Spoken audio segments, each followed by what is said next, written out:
Hello dear, welcome to Phoenix Edu. तो आज के वीडियो में हम डिस्कस करने वाले हैं स्टूडेंट सेल्फ प्रैक्टिस लेवल 1 के क्वेश्चन 111 टू 126। तो आइए देखते हैं हमारा क्वेश्चन नंबर 111 जो है वो क्या कह रहा है। तो क्वेश्चन नंबर 111 जो है, of 5.2 molar aqueous solution of, ये हमारा मिथेनॉल है, is supplied, what is the mole fraction of methyl alcohol in the solution। तो हमें मोल फ्रैक्शन मिथाइल अल्कोहल का जो है वो बताना है और 5.2 मोलर सॉल्यूशन जो है वो हमारा मिथेनॉल का दिया हुआ है, ठीक है ना। तो मोल फ्रैक्शन जो है वो क्या होता है, तो मोल फ्रैक्शन जो है वो हमारा होता है that is the mole of, ये CH3OH मिथेनॉल के mole upon mole of solution, ठीक है। तो ये हमारा फॉर्मूला हो जाएगा। तो देखो ज़रा, N जो है वो मिथेनॉल का दिया है, कितना दिया है, 5.2 दिया है, क्लियर है। और चूँकि इसका हम सॉल्यूशन बनाएंगे तो N जो है वाटर के जो है वो कितने आएंगे, ठीक है। तो वाटर के जो मोल्स जो है वो कितने आएंगे। तो देखो ज़रा, ये हमारा मोलर सॉल्यूशन है, तो निश्चित तौर पे हमारा सॉल्यूशन जो है वो कितना होगा, 1 लीटर होगा। और 1 लीटर वाटर का जो वेट होता है वो कितना होता है, वो 1000 ग्राम होता है, राइट। और 18 से आप डिवाइड कर दोगे, राइट। तो वाटर के मोल कितना हो जाएंगे, वो 55.5 हो जाएंगे, क्लियर है, ओके। तो अब देखो ज़रा, mole fraction methanol that is mole जो है वो यहाँ पे 5.2 और ये 5.2 प्लस 55.5, ठीक है ना। तो ये हमारा जो है वो आ जाएगा,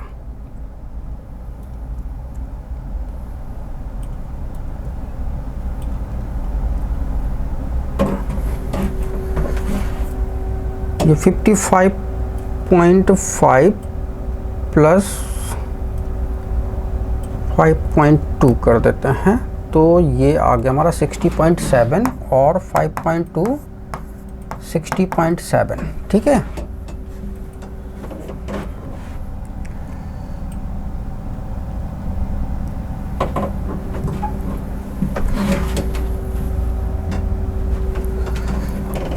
तो 5.2 डिवाइडेड बाय 60.7, तो 0.085 आया हमारा, तो 0.085, ठीक है ना।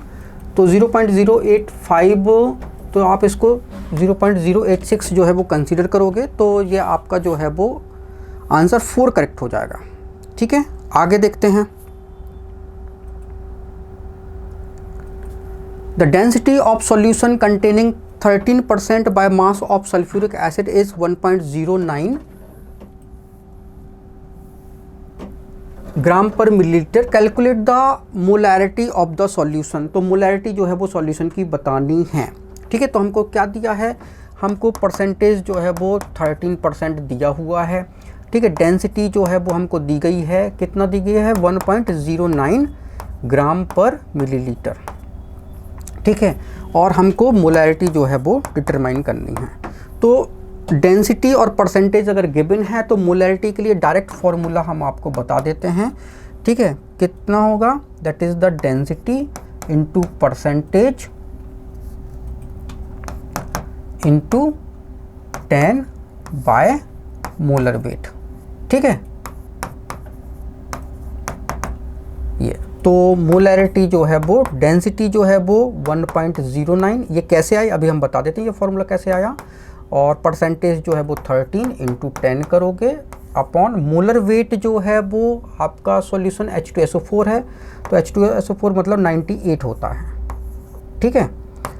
तो बस मोलैरिटी जो है वो आ जाएगी। अब देखो ये फॉर्मूला जो है वो कैसे आया, ये जो हमने फॉर्मूला बनाया ठीक है, ये फॉर्मूला ये कैसे आया, देखो डेंसिटी हमारी गिवन है, तो डेंसिटी कितनी है 1.09 ग्राम पर मिलीलीटर, मतलब कि 1 मिलीलीटर में सॉल्यूट जो है वो 1.09 ग्राम होगा H2SO4।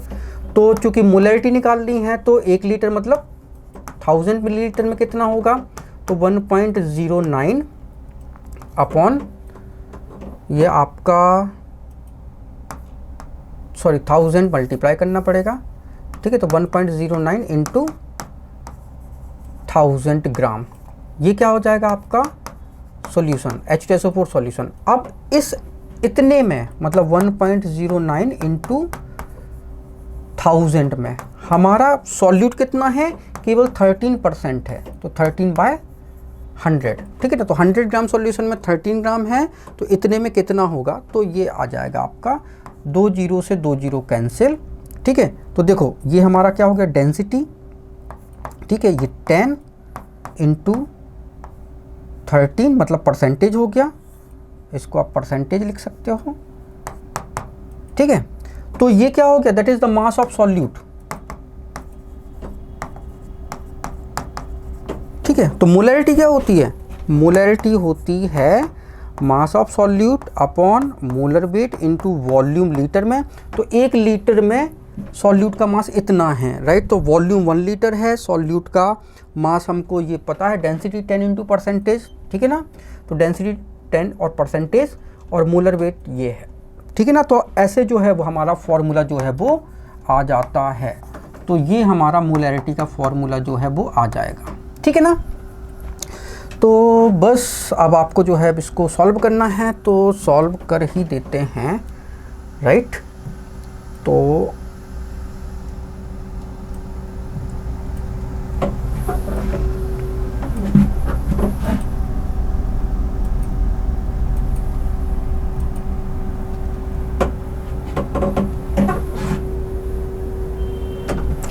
ये देखो आपका 1.09 इंटू 13 इंटू 10 डिवाइडेड बाय 98, तो आपका 1.44 आ गया। तो 1.44 जो है वो हमारी मोलैरिटी आ चुकी है, ठीक है ना। ओके, आगे बढ़ते हैं भाई। क्वेश्चन नंबर 113 क्या कहता है, which one of the following pair of compound illustrate the law of multiple proportion. तो लॉ ऑफ मल्टीपल प्रोपोर्शन जो है हमको बताना है। तो लॉ ऑफ मल्टीपल प्रोपोर्शन में क्या होता है, जैसे एक एलिमेंट है कार्बन, वो ऑक्सीजन से जो है वो रिएक्ट किया, तो अगर लिमिटेड है तो CO बनाया, अगर ऑक्सीजन जो है ये हमारा लिमिटेड है, ठीक है, और अगर कार्बन ऑक्सीजन से रिएक्ट करा, ये एक्सिस में है, तो ये बनाता है CO2, ठीक है ना। तो एक एलिमेंट जो है दूसरे एलिमेंट के साथ एक से ज़्यादा कंपाउंड बनाता है, तो वहाँ पे लॉ ऑफ मल्टीपल प्रोपोर्शन जो है वो लगेगा, राइट। तो देखो ज़रा, ये एलिमेंट है, ठीक है, हमारे पास ये एलिमेंट टिन है, और ये क्लोरीन के साथ 2 कंपाउंड बना रहा है, SnCl2 एंड SnCl4। तो यहाँ पे लॉ ऑफ मल्टीपल प्रोपोर्शन लगेगा, ठीक है ना। जैसे कि हाइड्रोजन ऑक्सीजन के साथ H2O बनाता है और H2O2 बनाता है, तो यहाँ पे लॉ ऑफ मल्टीपल प्रोपोर्शन जो है वो लगेगा, राइट। तो अगर एक एलिमेंट जो है दूसरे एलिमेंट से रिएक्ट करता है और एक से ज़्यादा प्रोडक्ट बनते हैं, तो वहाँ पे law of multiple proportion apply होता है। तो ये लॉ ऑफ मल्टीपल प्रोपोर्शन जो है वो 4th नंबर में अप्लाई होगा, ठीक है। N2 नाइट्रोजन जो है वो ऑक्सीजन के साथ बहुत सारे ऑक्साइड बनाता है, ठीक है ना। तो यहाँ पे भी आपका लॉ ऑफ मल्टीपल प्रोपोर्शन जो है वो लगेगा, ठीक है ना, राइट। तो यहाँ भी लॉ ऑफ मल्टीपल प्रोपोर्शन लगेगा। आगे देखो ज़रा, क्वेश्चन नंबर 114 कहता है, in the reaction nitrogen plus 3H2 gives 2NH3, ratio by volume of nitrogen, hydrogen and ammonia is 1:3:2, this illustrate law of. तो देखो ज़रा, ये नाइट्रोजन हमारा क्या है, गैस है, हाइड्रोजन 3 हाइड्रोजन, ठीक है, ये भी हमारी क्या है, गैस है, ठीक है। इसको अच्छे से लिख लेते हैं, ठीक है, ये हमारे क्या है, गैस है। इससे बना प्रोडक्ट अमोनिया, ये भी क्या है, गैस है। तो अगर रिएक्टेंट गैस हो और प्रोडक्ट भी गैस है, राइट, तो रिएक्टेंट का जो वॉल्यूम होगा, प्रोडक्ट का जो वॉल्यूम होगा, वो क्या होगा, हमेशा सिंपल होल नंबर रेशियो में होगा। ऐसा नहीं है कि नाइट्रोजन यहाँ 1 रेशियो में, हाइड्रोजन 3 वॉल्यूम है तो अमोनिया 50 वॉल्यूम या 100 वॉल्यूम बन जाए, ऐसा नहीं, ठीक है ना।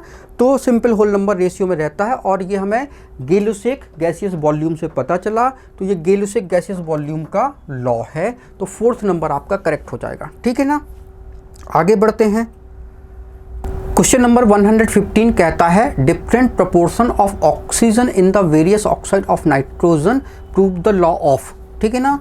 तो देखो, नाइट्रोजन ऑक्सीजन से N2 बनता है, NO बनता है, NO2 बनेगा, N2O3 बनेगा एंड N2O5, ये 5 ऑक्साइड जो है वो बनते हैं। तो एक एलिमेंट जो है दूसरे एलिमेंट के साथ रिएक्ट करता है और एक से ज़्यादा प्रोडक्ट बनते हैं, तो वहाँ पे law of multiple proportion apply होता है। तो आंसर सेकंड जो है वो करेक्ट है, ठीक है। आगे देखो ज़रा, 116 element A and B form 2 compound B2A3 and B2A, 0.05 mole of B2A3 weight 9 gram and 0.1 mole of B2A weight 10 gram. Atomic weight of A and B आपको बताना है, क्या होगा। तो देखो ज़रा, हमारे पास A एंड B ये रिएक्ट कर रहे, तो एक तो बना B2A3, ठीक है, और A एंड B रिएक्ट करा तो बना हमारा B2A, राइट। तो निश्चित तौर पे ये लॉ ऑफ मल्टीपल प्रोपोर्शन है, ठीक है। अब हमको गिवन क्या है, ये तो हमारी रिएक्शन हो गई, ठीक है। अब हमको गिवन जो है वो क्या है, तो गिवन में देख लेते हैं 0.5 मोल ऑफ B2A3। तो B2A3 जो है इसके मोल जो है वो गिवन है कितने, 0.05,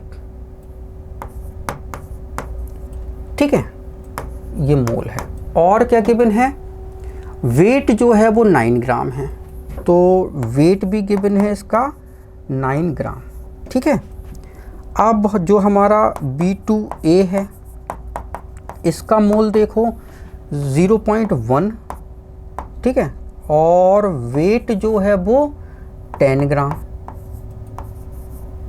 ठीक है ना, 10 ग्राम गिवन है।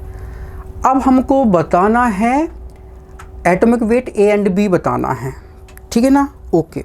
तो हम क्या इसके मोलर वेट निकाल सकते हैं, मोल और वेट से हम मोलर वेट निकाल सकते हैं, ठीक है ना। तो मोलर वेट ऑफ B2 आपका A3, ठीक है। तो क्या होगा आपका, दैट इज द, ये हमारा मोल क्या होता है, वेट बाय मोलर वेट। तो मोलर वेट क्या हो गया आपका, वेट बाय मोल हो जाएगा। तो ये आपका वेट बाय मोल हो गया, ठीक है ना। तो वेट कितना है भाई 9, और मोलर वेट, सॉरी मोल कितने हैं 0.05, ठीक है ना। तो मोलर वेट जो है इसका आ जाएगा। इसी प्रकार मोलर वेट ऑफ B2A, ठीक है। तो वेट बाय मोल, तो वेट जो है वो कितना है इसका 10 ग्राम, और ये आपका 0.1 है, ठीक है ना। तो ये तो आपका हो जाएगा 100, ठीक है, ग्राम पर मोल, ठीक है, ये मोलर वेट आ जाएगा। और इसको देखो, ये डेसिबल हटाओगे तो 2 0 ऊपर जाएगा, ठीक है। तो 5 1 जा 5, तो 4 बचेगा, तो ये ठीक है 8 और ये 0, तो आपका ये 180 हो जाएगा ग्राम पर मोल, ठीक है। ओके, तो मोलर वेट तो हमारे आ चुके हैं।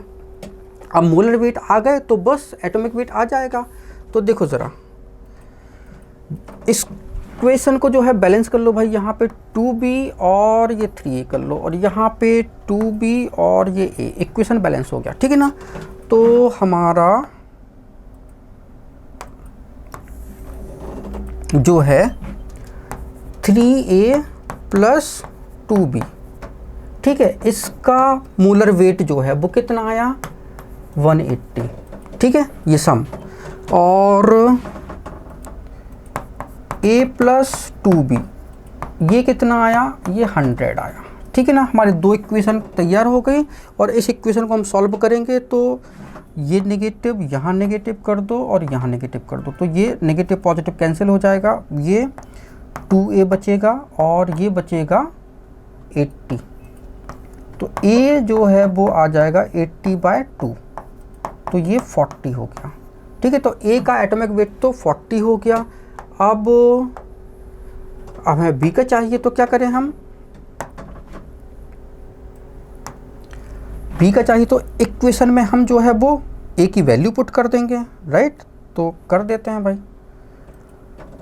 जो सेकंड इक्वेशन में आसानी से हो जाएगी वैल्यू पुट, है ना, थोड़ा सिंपल हो जाएगा। तो A + 2B = 100 है, तो A कितना है 40 + 2B = 100, तो 2B इक्वल हो जाएगा आपका 100 - 40, तो 2B मतलब 60 हो जाएगा, तो B मतलब क्या हो जाएगा 60/2 मतलब कि 30। तो A का वेट तो 40 और B का 30, तो A का 40 और B का 30 मतलब आपका थर्ड ऑप्शन करेक्ट है, ठीक है। आगे देखते हैं 117 questions. Oxygen combined with 2 isotopes of carbon 12 and carbon 14 to form 2 sample of carbon dioxide, the data illustrate. तो देखो जरा, C12 जो है वो ऑक्सीजन के साथ कंबाइन होगा तो CO2 बनेगा, ठीक है, और C14 जो है कार्बन ऑक्सीजन से कंबाइन होगा तो यहाँ भी CO2 बनेगा, यहाँ पे कार्बन 14 है, राइट। तो लॉ ऑफ कंजर्वेशन ऑफ मास क्या अप्लाई होगा, law of multiple proportion, law of reciprocal और नन ऑफ दीज। तो यहाँ पे law of conservation of mass apply होगा। मल्टीपल प्रोपोर्शन तो तब अप्लाई होता है जब डिफरेंट प्रोडक्ट बने, ठीक है, तो यहाँ तो ऐसा हो नहीं रहा। रेसिप्रोकल प्रोपोर्शन तो 3 एलिमेंट में होता है, तो यहाँ पे तो 2 ही एलिमेंट हैं, राइट। तो आपका कंजर्वेशन ऑफ मास करेक्ट है, तो ए ऑप्शन करेक्ट है। आगे देखो 118 question, the law of conservation of mass holds good for all of the following except all chemical reaction, nuclear reaction, endothermic reaction, exothermic reaction. तो जितनी भी chemical reaction है वहाँ पे कंजर्वेशन ऑफ मास लगेगा। अब केमिकल रिएक्शन या तो एक्सोथर्मिक हो सकती है या एंडोथर्मिक हो सकती है, राइट। तो वहाँ पे सब जगह जो है लॉ ऑफ कंजर्वेशन ऑफ मास लगेगा। जैसे कि C + O2 ये केमिकल रिएक्शन है, CO2 that is the exothermic reaction, ठीक है, ये एक्सोथर्मिक है। N2 + O2 से 2NO that is endothermic reaction, ठीक है। तो केमिकल रिएक्शन या तो एक्सो होगा या एंडो होगा, ये तो तय है, ठीक है। तो हर जगह जो है वो लॉ ऑफ कंजर्वेशन ऑफ मास लगेगा। न्यूक्लियर रिएक्शन में law of conservation of mass apply नहीं होता है, क्यों, क्योंकि मास जो है वो डिस्ट्रॉय होके एनर्जी में कन्वर्ट होता है। तो कुछ मास जो है वो एनर्जी में कन्वर्ट हो जाता है, इसलिए वहाँ पे law of conservation of mass apply नहीं होगा। आप इस बात को ध्यान रखना, ठीक है। आगे बढ़ते हैं question number 119, the empirical formula of an organic compound containing carbon and hydrogen is CH2। The mass of 1 liter of this nitrogen gas is exactly equal to that of 1 liter of nitrogen at same temperature and pressure. Therefore, the molecular formula of the organic gas is। तो आपको बताना है। तो देखो ज़रा, empirical formula जो है वो दिया है, हाइड्रोकार्बन जो है ये हमारा CH2 जो है वो एम्पेरिकल फार्मूला है, ठीक है ना। हाइड्रोकार्बन एम्पेरिकल फार्मूला जो है वो CH2 गिवन है। अब वो कहता है the mass of 1 litre of this organic gas is exactly equal to that 1 litre of nitrogen at same temperature and pressure. तो 1 लीटर नाइट्रोजन के इक्वल जो है वो इस हाइड्रोकार्बन का मास है। तो देख लेते हैं, देखो ज़रा, तो हमारा देखो वेट बाय मोलर वेट, ये क्या होता है V/V0 के होता है। तो हम नाइट्रोजन गैस के लिए देख लेते हैं, ठीक है ना। नाइट्रोजन गैस का वेट निकाल लो तो वही वेट जो है वो एग्जैक्टली किसका हो जाएगा, जो हमारा हाइड्रोकार्बन गैस है उसका हो जाएगा। तो वेट निकाल लो भाई। मोलर वेट आपको पता है कितना है, मोलर वेट नाइट्रोजन का 28 होता है, वॉल्यूम पता है नाइट्रोजन का 1 लीटर है, और मोलर वॉल्यूम 22.4 लीटर होता है।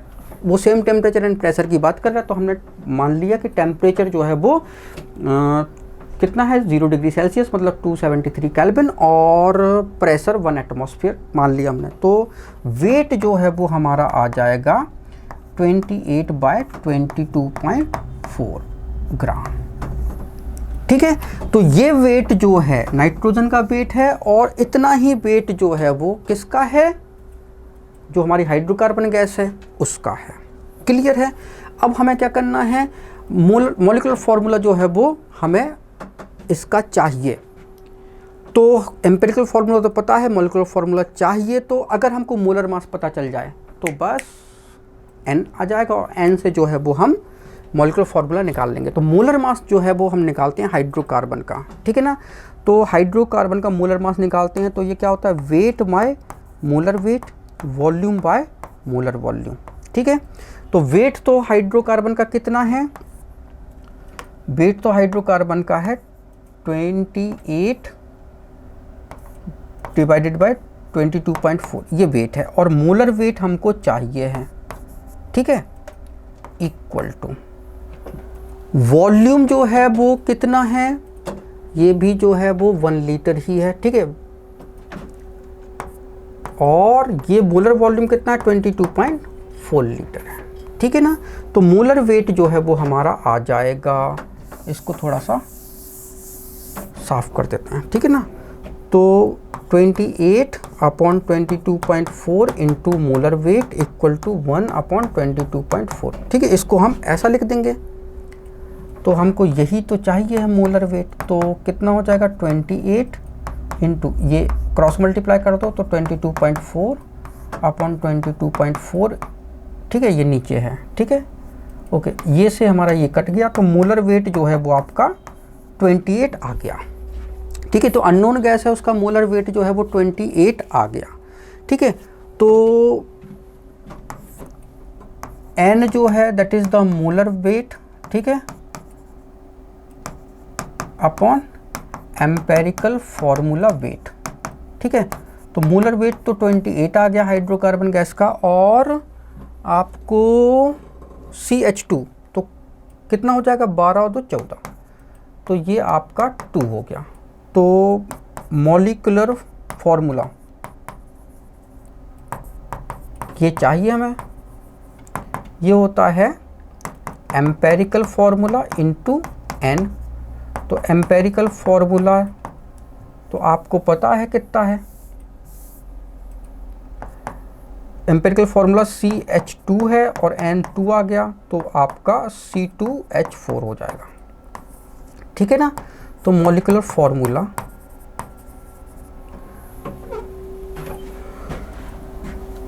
C2H4 मतलब आपका ऑप्शन 1 करेक्ट है। ठीक है, आगे बढ़ो। For 1 liter flask are separately filled with the gaseous hydrocarbon, helium, oxygen and ozone at same room temperature and pressure. The ratio of total number of atom of these gases present in the different flask would be। तो देखो हमारे पास flask जो है 4, ठीक है, 1 2 3 and ये 4। ठीक है, इक्वल वॉल्यूम के हमने 4 फ्लास्क जो है वो ले लिए। इधर पे हमारे पास जो है वो हाइड्रोजन है, फिर हीलियम है, फिर ऑक्सीजन है, फिर ओजोन है। ठीक है, the ratio of total number of atoms हमको चाहिए। देखो जरा, तो अगर इक्वल वॉल्यूम है तो गैस के मोल जो है वो भी कैसे होंगे, इक्वल होंगे। तो V directly proportional to N, Avogadro law. ठीक है ना, तो हमारे मोल जो है चारों गैसों के कैसे होंगे, इक्वल होंगे। अगर मोल इक्वल हैं तो मोल क्या होता है, दैट इज द N/Na। तो नंबर ऑफ मॉलिक्यूल्स भी क्या होंगे, इक्वल होंगे। नंबर ऑफ एटम जो है वो डिफरेंट होंगे, ठीक है ना। तो यहाँ पे नंबर ऑफ एटम जो है वो कितने हैं 2, यहाँ पे नंबर ऑफ एटम कितना है 1, यहाँ पे कितना है 2, यहाँ पे कितना है 3, राइट। तो मॉलिक्यूल्स तो इक्वल हैं, नंबर ऑफ मॉलिक्यूल्स, ठीक है। अब उन मॉलिक्यूल्स में हाइड्रोजन में 2 एटम होते हैं, हीलियम में 1, ऑक्सीजन में 2 एंड ओजोन में कितना 3। तो रेशियो जो है वो आ जाएगा आपका 2:1:2:3। क्लियर है। तो 2:1:2:3 मतलब आपका थर्ड ऑप्शन जो है वो करेक्ट हो जाएगा, ठीक है। तो आगे देखो ज़रा, A container of volume V contains 0.28 gram of nitrogen gas. If same volume of an unknown gas under similar condition of temperature and pressure, weight 0.44 gram, the molecular mass of the gas is। तो भाई container volume V है, ठीक है। तो ये container V volume है, इसमें जो है वो नाइट्रोजन गैस भरी हुई है, ठीक है। और वेट जो है वो 0.28 ग्राम बता रहा है, ठीक है, okay. If the same volume F unknown under similar, अब वॉल्यूम तो सेम है, ठीक है, और अननोन गैस भरी हुई है, ठीक है। Similar condition temperature and pressure, weight जो है वो, ठीक है, वेट जो है वो 0.44 ग्राम है, ठीक है। और गैस जो है वो हमारी, ठीक है, अननोन है, ओके। अब क्या बताना है, मोलर मास जो है वो हमको बताना है, ठीक है ना। तो देखो जरा, वॉल्यूम सेम है तो मोल भी जो है वो क्या होंगे सेम, ठीक है। वॉल्यूम सेम तो मोल भी कैसे होंगे सेम, राइट, क्योंकि n directly proportional to v या v directly proportional to n, ये हमारा एवोगैड्रो लॉ कहलाता है। क्लियर है। तो इसके मोल और इसके मोल जो है वो क्या होंगे सेम होंगे। तो देखो ज़रा, जो हमारा नाइट्रोजन गैस है और अननोन गैस है, तो इसके मोल सेम है, तो मोल क्या होता है वेट बाय मोलर वेट, ये भी क्या होता है वेट बाय मोलर वेट, तो ये इक्वल हो जाएगा। तो बस इसको इक्वेट करा देते हैं। तो वेट कितना है नाइट्रोजन के लिए 0.28, मोलर वेट 28 हो गया, ठीक है। इसका वेट अननोन गैस का 0.44 और अपॉन मोलर वेट, यही तो चाहिए था। तो मोलर वेट जो है वो आ जाएगा 0.44 इंटू, ठीक है, इंटू आपका ये 28 डिवाइडेड बाय 0.28, ठीक है ना। तो ये डेसिमल हटेगा तो यहाँ पे 2 0 बढ़ जाएगा, तो 28 से 28 कैंसिल, तो मतलब ये 100 हो जाएगा। तो आपका ये 0.44 जो है वो 44 बन जाएगा, ठीक है। 100 से मल्टीप्लाई करोगे तो 44 जो है आपका आंसर हो जाएगा, ठीक है। आगे बढ़ो, question 122, A and B are two identical vessels. A contain 15 gram ethane at 1 atmospheric and 298 Kelvin. The vessel B containing 75 gram of a gas X2 at same temperature and pressure. The vapor density of X2 is। तो देखो ज़रा, A and B two identical vessel हैं, तो ये हमारा एक और ये हमारा दूसरा, तो ये A है और ये B है। तो आइडेंटिकल वेसल मतलब वॉल्यूम सेम है, ठीक है। तो इसमें 15 ग्राम इथेन है, तो इथेन भर दी कितना भाई, ये भर दिया हमने 15 ग्राम भर दिया, ठीक है। और 1 एटमॉस्फेयर को 298 केल्विन पे, ठीक है ना। तो 1 ATM एंड 298 केल्विन मतलब 25 डिग्री सेल्सियस हो गया, ठीक है। और B जो है इसमें हमने 75 ग्राम जो है वो गैस भर दी, टेम्परेचर प्रेशर जो है वो सेम है, ठीक है ना। तो 1 ATM एंड 298 केल्विन, ठीक है। तो आपको बताना the vapour density of X2 is, ठीक है ना। तो यहाँ पे जो गैस भरी थी X2, इसकी वेपर डेंसिटी जो है वो आपको बतानी है। तो मोलर मास निकाल लो तो वेपर डेंसिटी जो है वो पता चल जाएगा। तो देखो ज़रा, अगर वॉल्यूम सेम है तो इनके मोल जो है वो क्या होंगे सेम होंगे। क्यों? क्योंकि V directly proportional to N, Avogadro law at same temperature and pressure, ठीक है ना। तो हमारे पास जो है वो इथेन है और दूसरा गैस जो है वो X2 है, तो इसके मोल जो है वो इक्वल है। इसका मतलब है इसका वेट बाय मोलर वेट का रेशियो भी क्या हो जाएगा, इक्वल हो जाएगा। तो देख लो ज़रा, वेट तो हमारा 15 है, मोलर वेट जो है वो इथेन गैस मतलब C2H6, तो 24 और 6 30, तो ये 30 हो जाएगा। वेट जो है वो 75 दिया है, मोलर वेट हमको चाहिए, ठीक है। तो मोलर वेट जो है वो हमारा आ जाएगा, कितना आ जाएगा, 75 × 30/15, ठीक है। तो मोलर वेट जो है वो 150 हमारा आ चुका है। तो आपका आंसर जो है वो सेकंड करेक्ट हो जाएगा, ठीक है। अरे रे भाई, यहाँ तो आपको वेपर डेंसिटी निकालना है, ठीक है ना, तो थोड़ा सा और काम करना पड़ेगा। तो मोलर मास हमारा क्या होता है, that is the 2 × vapour density, ठीक है ना। तो मोलर मास हमारा 150 है, तो 2 से डिवाइड कर दोगे तो वेपर डेंसिटी आपकी आ जाएगी। तो वेपर डेंसिटी कितना आ जाएगा आपका, 75, ठीक है ना। तो आंसर आपका जो है वो फर्स्ट वाला करेक्ट हो जाएगा, ठीक है। 123 क्वेश्चन देखते हैं। Hydrogen combine with chlorine to form HCl, it also combine with sodium to form sodium hydride. If sodium and chlorine also combine with each other, they will do so in the ratio of their masses as. तो देखो ये law of reciprocal है, ठीक है। तो वो कहता है कि हाइड्रोजन जो है वो कंबाइन हो रहा है किससे, क्लोरीन से, तो क्या बनेगा भैया आपका HCl बनेगा। तो रेशियो देख लो, 1:35.5 है, ठीक है, ओके। हाइड्रोजन कंबाइन हो रहा है किससे, सोडियम से, तो क्या बनेगा आपका NaCl बनेगा, सॉरी NaH बनेगा, ठीक है। तो NaH बनेगा सोडियम हाइड्राइड, तो ये 23:1 में आएगा।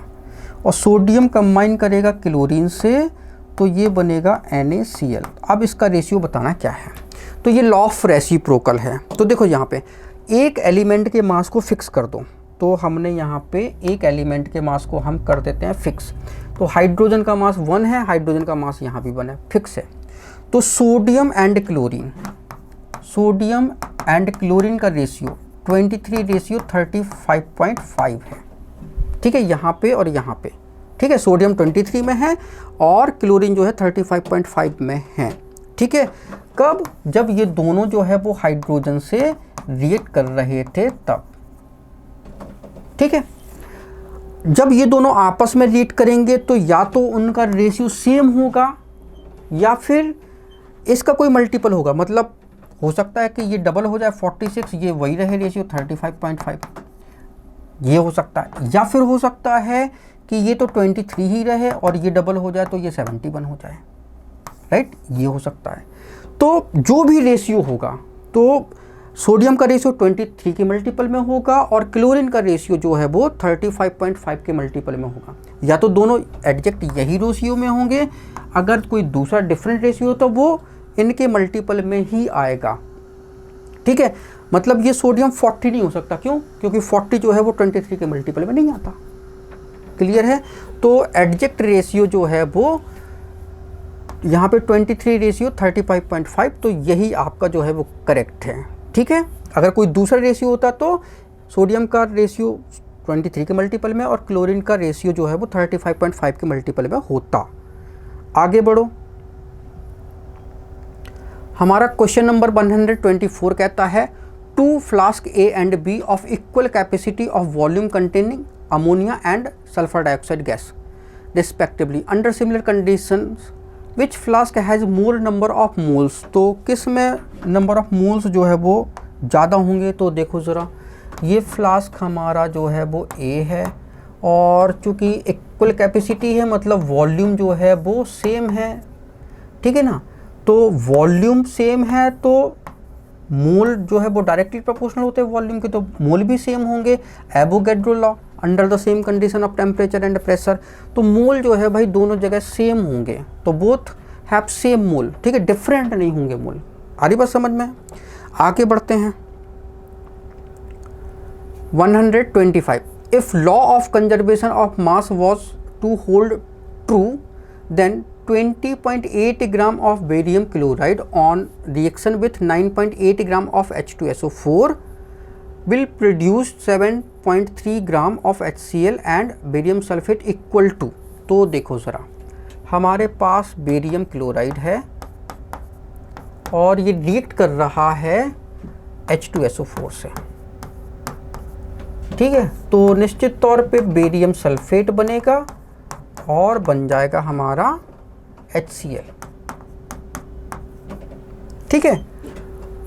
वो कहता है कि अगर law of conservation of mass true है तो हमारे पास जो है बेरियम क्लोराइड जो है वो कितना है 20.8 ग्राम, ठीक है, और H2SO4 कितना है 9.8 ग्राम, ठीक है। 7.3 ग्राम जो है वो HCl प्रोड्यूस हो रहा है, तो HCl जो है वो 7.3 ग्राम प्रोड्यूस हो रहा है, तो ये x ग्राम प्रोड्यूस होगा। और लॉ ऑफ कंजर्वेशन ऑफ मास अगर अप्लाई है तो इधर का मास और इधर का मास क्या होना चाहिए, इक्वल होना चाहिए, तो हमने इक्वल साइन लगा दिया, ठीक है ना।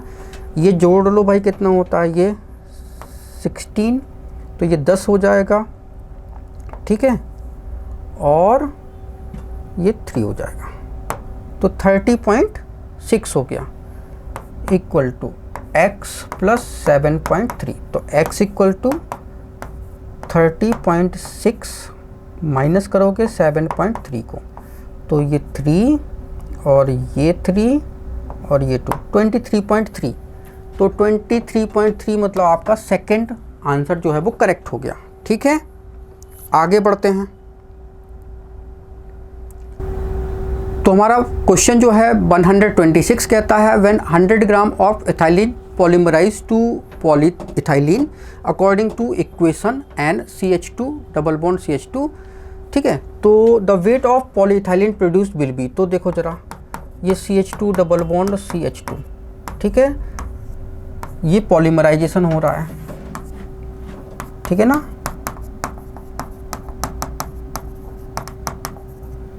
राइट, तो क्या बन रहा है CH2 सिंगल बॉन्ड CH2 और ये N, तो पॉलीइथाइलिन जो है वो बन रहा है।